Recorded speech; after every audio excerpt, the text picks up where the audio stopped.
Olá, sou a professora Josicleide Guilhermin, disciplina de Linguagens, e na aula de hoje, dando sequência ao nosso mini curso de Linguagens, nós vamos finalizar o estudo das figuras de linguagens. Então, se você não acompanhou a aula anterior, procura aqui no canal Mini Curso Linguagens, Figuras de Linguagens, parte 1. Aproveite, já deixa o seu like, se inscreve aqui no canal, caso você não tenha se inscrito ainda, e compartilhe esse vídeo nas suas redes sociais. E nós abrimos falando da antítese. Provavelmente, a antítese você conhece e já deve ter utilizado em vários momentos da sua vida. A antítese é bem simples, ela vai designar elementos contrários. Lembrando que as figuras de linguagem são recursos expressivos que dão para a gente uma liberdade maior, tanto na perspectiva da oralidade quanto na perspectiva da escrita, a depender do gênero. Isso porque nas figuras de linguagens nós trabalhamos muito mais com a conotação e a gente tem essa liberdade de utilizar as palavras de outras formas, diferente do sentido usual que é dado para a gente no dicionário. Temos inúmeras figuras de linguagens, nessas duas aulas trabalhamos com as principais, as mais recorrentes, aquelas que costumam ser mais cobradas no Exame Nacional do Ensino Médio.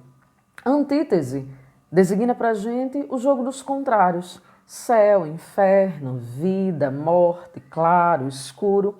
Dentro da nossa literatura, a antítese foi bastante utilizada no período do Barroco. Lembrando que o Barroco é o nosso primeiro movimento literário. Antes dele nós tivemos apenas o Quintismo, mas o Quintismo não designa um movimento literário porque a gente não tinha os critérios ainda necessários para estabelecer o que poderia e o que não poderia ser considerado literatura. Então o Barroco será o nosso primeiro movimento literário. Cuidado, inclusive, com essa informação para não confundir com o Romantismo. O Romantismo será o primeiro movimento literário nacional.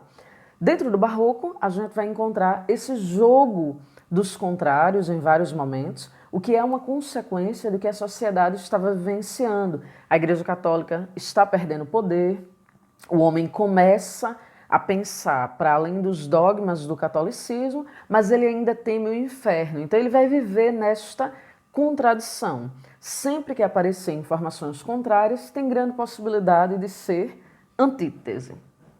Tem um poema de Fernando Pessoa, nosso célebre poeta português, que ele diz o seguinte: quem quer dizer o que sente, não sabe o que há de dizer. Fala, parece que mente. Cala, parece esquecer. Os verbos falar e calar designam informações contrárias.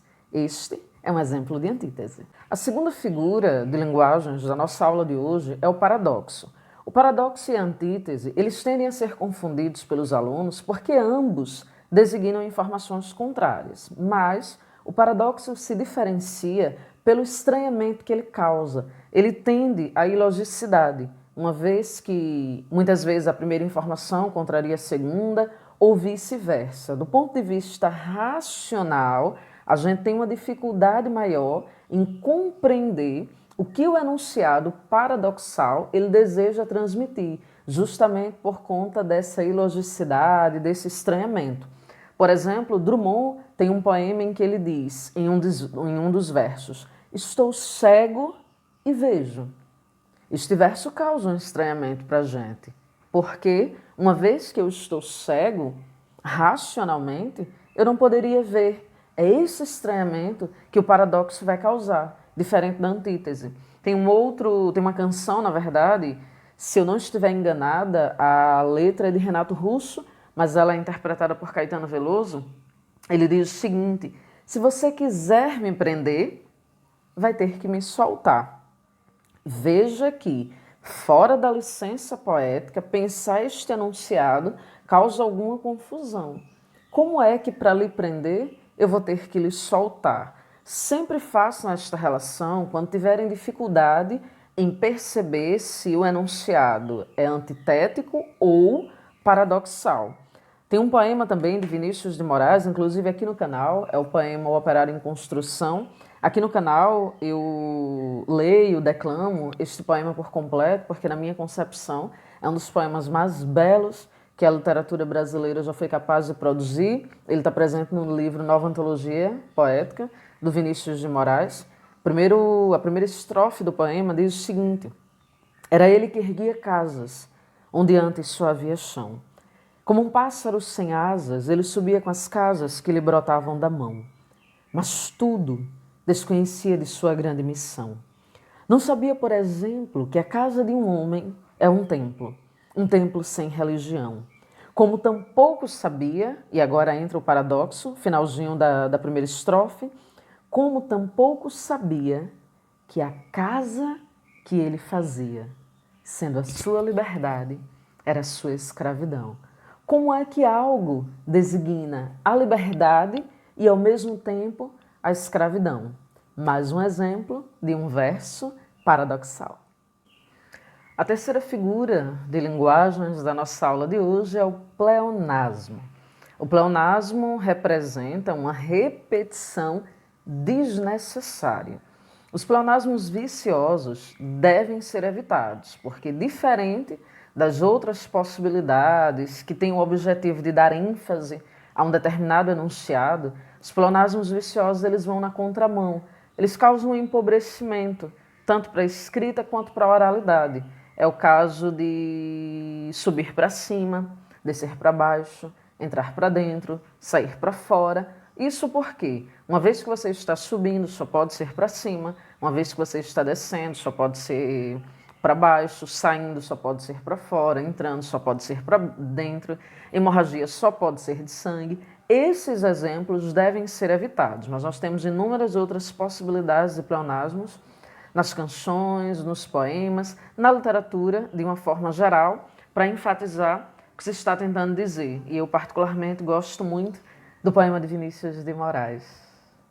De tudo ao meu amor, serei atenta, antes e com tal zelo, e sempre e tanto, que mesmo em face do maior encanto, dele se encante mais meu pensamento.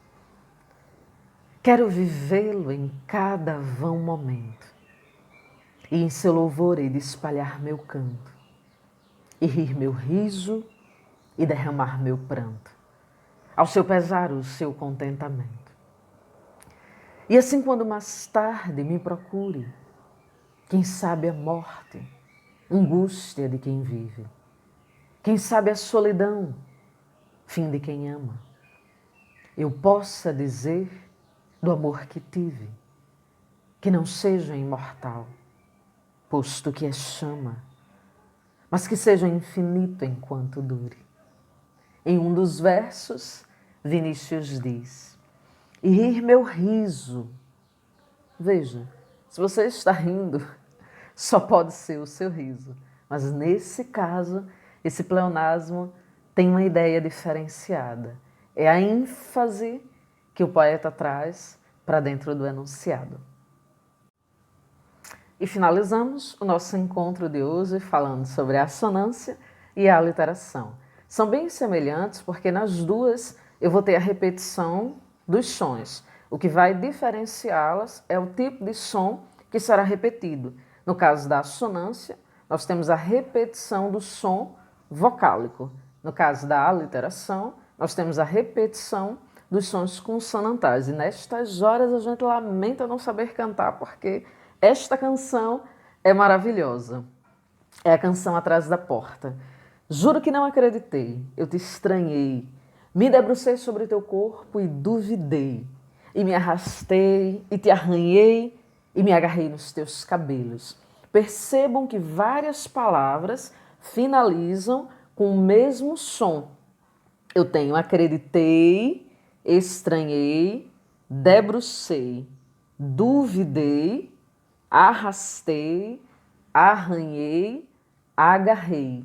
O finalzinho, o ei, vai se repetindo em vários momentos. A aliteração, eu tenho a repetição, como eu falei anteriormente, dos sons consonantais. Vinícius de Moraes, eu estou dando muitos exemplos de Vinícius hoje porque eu estou debruçada sobre esse livro, que é a Antologia Poética, e aí, à medida que eu fui fazendo a leitura, eu fui encontrando vários exemplos que se casavam bem com o tema da nossa aula.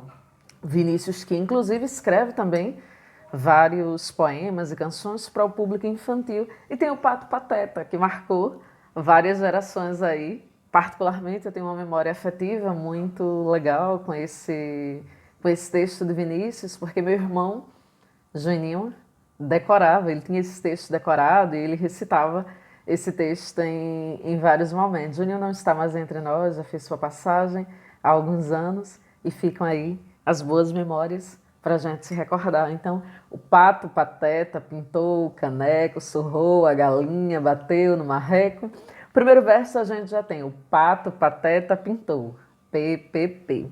Este é um exemplo de aliteração. Aqui na descrição do vídeo você vai encontrar indicações de materiais para te auxiliar nos teus estudos. Qualquer dúvida que você tiver em relação aos conteúdos, pode deixar aqui nos comentários também. Muito obrigada e até a próxima.